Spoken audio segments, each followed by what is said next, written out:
मी PG Patil जनसेवक. आज रात्री ठीक आता 12 वाजत आहे. 12 वाजता या आनंदनगर, कॅप्टन नगर, तलाठी कॉलनी परिसरातील नागरिकांनी रात्री 12 वाजून राहिले 12 वाजता मोटरसायकल घेऊन एका जणाला पाठवलं आणि ताबडतोब ते पीजी पाटलांना घेऊन या. आज मला त्यांच्या कॉलनीमध्ये रात्री 12 वाजता बोलवलं. तुम्ही मला बोलवलं की मी आलो? बोलवलं. रात्री 12 वाजता हे सगळे नागरिक, हे बिचारे सर्व काही ड्युटी करतात, काही जण शेतात जात असतील, त्यांचा व्यापार असेल. आज त्यांचा खरा महत्वाचा प्रश्न म्हणजे पाण्याचा प्रश्न. आज पाणी आलंय, 15-16 दिवसानंतर पाणी आलं, पण प्रशासनाच्या दुर्लक्षामुळे आज तुम्ही बघत असाल या ठिकाणी पाईपलाईन ह्या गटारीच्या माध्यमातून सर्व गटारीचं पाणी त्यांच्या नळामध्ये येत आहे. काय परिस्थिती सांगा? बोला.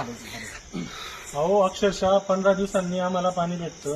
आम्ही नगरपालिकेच्या हद्दीमध्ये नसून आम्ही मसली शिवारमध्ये असतो, तरी पण आम्ही 3 पट्टी पानपट्टी देऊन सुद्धा आम्हाला अक्षरशः गटारीतलं आणि घाणीतलं पाणीचं देत आहे. आणि त्याच्याने डेंग्यूची साथ म्हणा, लहान मुलांना डायरिया म्हणा, असे वेगवेगळ्या आजारांना सामोरे जावं लागतंय. आता आम्ही आमचा व्यवसाय पाहायचा का या गोष्टींवर लक्ष केंद्रित करायचं? नगरपालिकेचा एकदम भोंगळ कारभार चालू आहे. याच्यावर प्रशासनाने आपलं लक्ष घालावं आणि सामान्य नागरिकांच्या प्रश्नांकडे थोडं लक्ष द्यावे. त्यांना आता पाणी कसं येतंय ते आपण दाखवू शकतो.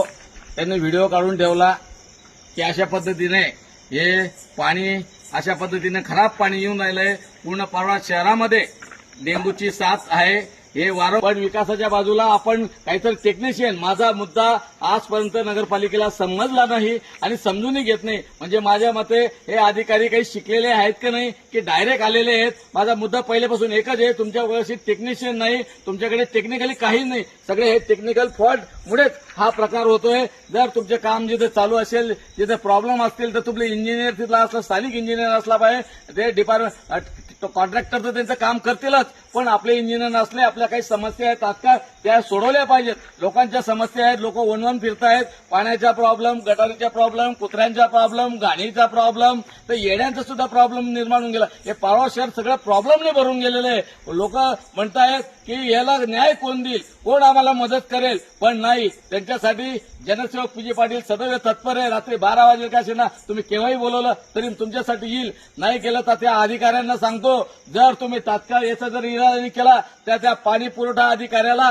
काळा फासल्याशिवाय राहणार नाही. तुमचं हे 2 दिवसात काम करेल. हे काम पूर्ण नाही केलं तर त्यांना धाऱ्यावर धरण्याची जबाबदारी तुमच्यासाठी मी केव्हाही रस्त्यावर येण्यासाठी तयार आहे. एवढंच प्रशासनाला जाग येण्यासाठी आज सर्वांसमोर शब्द देतो. जय हिंद, जय महाराष्ट्र.